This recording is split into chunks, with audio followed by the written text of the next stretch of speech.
L'air est froid. Tu es assis dans une pièce faiblement éclairée, seul avec le tic-tac d'une horloge démesurée. Chaque seconde qui passe est une goutte de poison. Tu attends un signe, un message, un appel, quelque chose qui brisera ce silence assourdissant, quelque chose qui te dira que tu n'es pas invisible. Mais le silence persiste.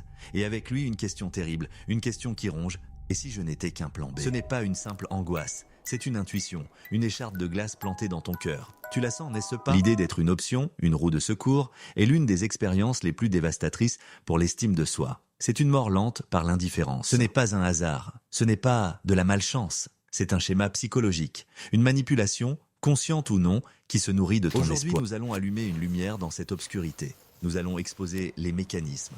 Voici le premier signe, le plus insidieux. Signe numéro 1, la communication intermittente. Il ou elle apparaît dans ta vie comme un éclair, intense et brillant. Les messages affluent, l'attention est totale. Tu te sens enfin vu. Et puis, sans prévenir, le silence.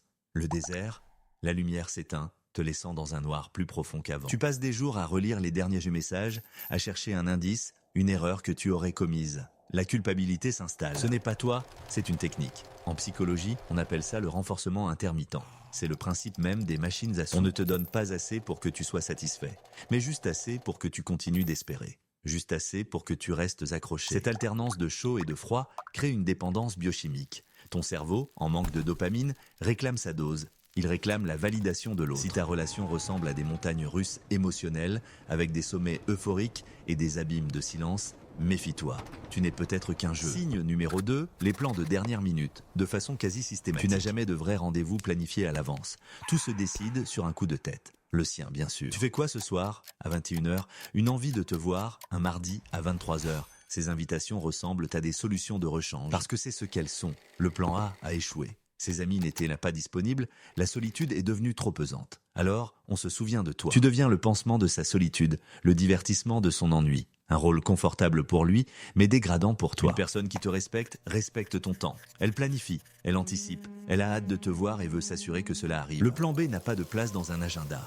Il a une place dans les temps morts, dans les espaces vides laissés par les autres. Ne sois pas l'espace vide de quelqu'un. Ce qui nous amène au troisième et dernier signe, le plus révélateur. Signe numéro 3, l'absence totale de futur. Essayez de parler du futur, pas de mariage ou d'enfant, non. Juste du mois prochain, de l'été qui arrive, d'un week-end dans quelques semaines. Observez la réaction, le malaise, le changement de sujet, les réponses vagues, on verra. Ne nous projetons pas trop vite. La vérité, c'est qu'il n'y a rien à voir. Dans son esprit, tu n'es pas dans ses scénarios futurs, tu es une parenthèse, pas une phrase du récit principal. Tu n'as jamais rencontré ses amis proches. Sa famille est une entité mythologique dont on ne parle pas. Tu es un secret, un compartiment étanche de sa vie. Quand quelqu'un voit un avenir avec toi, il t'intègre. Il veut te montrer à son monde, fier de t'avoir à ses côtés. Il ne te cache pas. Si tu es un fantôme dans sa vie sociale, c'est probablement parce que tu es destiné à disparaître sans laisser de traces. Laissez-moi vous raconter l'histoire d'Éléonore. Éléonore était amoureuse de Julien, ou du moins de l'idée qu'elle s'en faisait. Julien était un maître de la communication intermittente. Des semaines de silence radio, puis soudain, un déluge de messages passionnés,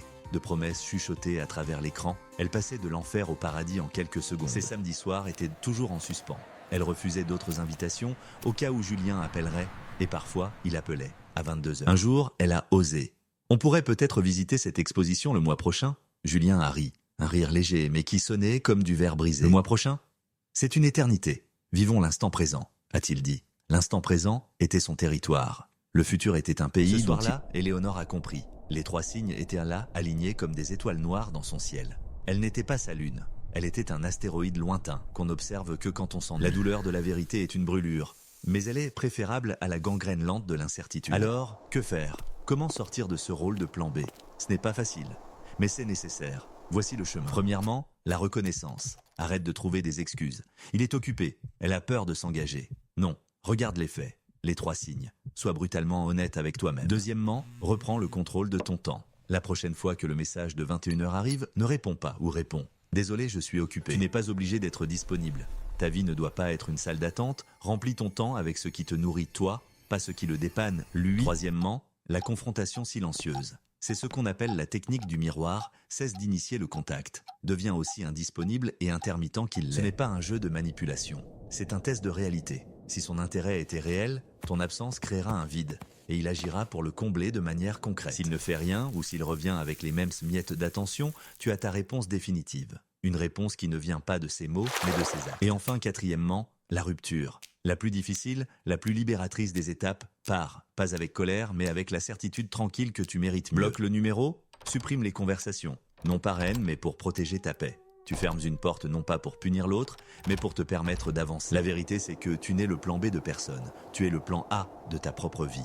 La seule, l'unique, la plus importante. La personne qui est faite pour toi ne te fera jamais douter de ta valeur. Elle ne te laissera pas dans le froid de l'attente. Elle ne te verra pas comme une option, mais comme une évidence, une certitude. En attendant, sois cette personne pour toi-même, sois ta propre priorité, ton propre plan A, toujours.